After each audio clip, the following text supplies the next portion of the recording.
দেখুন আপনারা সবাই আমরাঘাট ভুবন পাহাড় গ্রুপ কিভাবে 5 মাস থেকে এই রাস্তার উন্নয়নের জন্য কঠিন পরিশ্রম করে যাচ্ছে।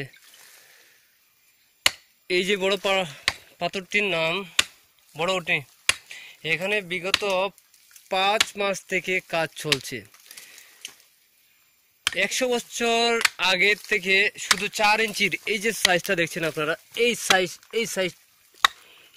সাইজের সিঁড়ি দিকে মানুষ ওঠা নামা করতো, কিন্তু এখন এই গ্রুপের যুবকের প্রচেষ্টায় 40-50 ইঞ্চি লম্বা সিঁড়ি। আপনারা যদি ইচ্ছে করেন এখন এখানে শুয়ে ফটো উঠতে পারবেন। প্লিজ দয়া করে আপনারা আমাদের সঙ্গে সহযোগিতা করুন ভুবন পাহাড় উন্নয়নের জন্য। Thank you.